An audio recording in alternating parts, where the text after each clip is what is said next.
Mtazamaji wa VOT Media, hivi karibuni mwanaharakati kutoka nchini Kenya anayefahamika kama Boniface Mwangi pamoja na Agatha Atuhaire, hawa waliweza kutoa tuhuma kwamba waliweza kunyanyaswa na serikali ya Tanzania. Sasa serikali ya Tanzania kupitia kwa msemaji wake Gelson Msigwa imekanusha vikali madai hayo yaliyotolewa na mwanaharakati huyo kwa kudai kwamba aliweza kunyanyaswa alipokuwa Tanzania. Ikumbuke kwamba Mwangi na Atuhaire walikamatwa baada ya kuingia Tanzania kwa lengo la kufuatilia kesi ya kiongozi wa chama cha upinzani cha nchini Tanzania ambaye ni Tundu Antipas Lissu, aliyekabiliwa na kesi ya uhaini pamoja na uchochezi. Zaidi ya yote ni kwamba msemaji wa serikali ya Tanzania Gelson Msigwa aliweza kujibu mahojiano haya ambayo alifanya na chombo cha habari cha DW ili kuweza kujua ni kwa namna gani ambavyo serikali imeweza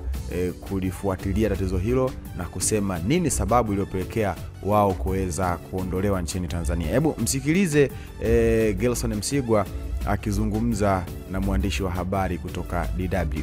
Hao waliingia nchini, walivunja taratibu, vyombo vya sheria vya kisheria vya nchi vimechukua hatua. Lakini sasa kwa namna wanavyoelezea yale matukio ni kama ni ukatili wa hali ya juu sana. Ukatili, wana ushahidi. Hawezi wakaanza kuchafua nchi kwa vitu ambavyo hawana ushahidi navyo. Wao wameingia nchini, wamevunja taratibu, nchi hii ina sheria zake na taratibu zake, hatua zimechukuliwa, wameondoshwa, wamekwenda. Sasa kama wao wanaendelea kupakaza mambo huko wanayojua wao, waacha waendelee, lakini hii nchi ni nchi huru, ina taratibu zake, na mtu yeyote anayeingia hapa lazima afuate taratibu za nchi. Hauoni kama hili pengine kwa namna wanavyozungumza linaweza likachafua taswira ya Tanzania? Aliwezi kuchafua nchi bwana. Litachafua nchi namna gani? Kwa mtu ambaye amekuja kuvunja taratibu hapo, akitoka hapo aenda akaanza kulalamika. Hii nchi ina heshima zake, inaheshimiwa na kila mtu na watu wote wanaifahamu Tanzania. Wao sio watu wa kwanza kuja Tanzania. Watu wengi wamekuja Tanzania. Sasa kama wao wanakwenda kuzalisha mambo yetu, mazao za uongo, acha waendelee kufanya.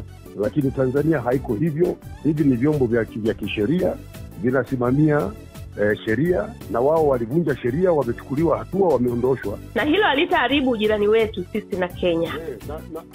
Narudia kauli ya Mheshimiwa Rais, Tanzania sio shamba la bibi, kwamba watu wakishashindwa huko, wakishafanya madude yao huko, wanakuja hapa ndipo kuja kudemka. Tanzania sio uwanja wa kudemka. Hii nchi ina taratibu zake, ina utamaduni wake, ina amani yake.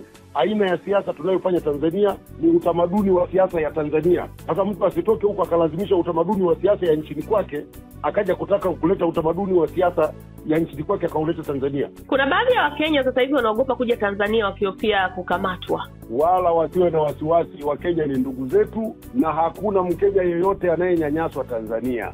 Yaani wasahau, tena yani waambie kabisa, yaani kama wanadhani maneno yao ya kutunga wanayoyatengeneza yataharibu uhusiano wa Tanzania na Kenya, wasahau. Mimi kijijini kwangu nakoishi kuna Wakenya wapo na wengine wameoa hapa. Sasa anafikia atakuja atutunge maneno, mimi ni sisi tuanze kugombana na ndugu zetu, haiwezekani.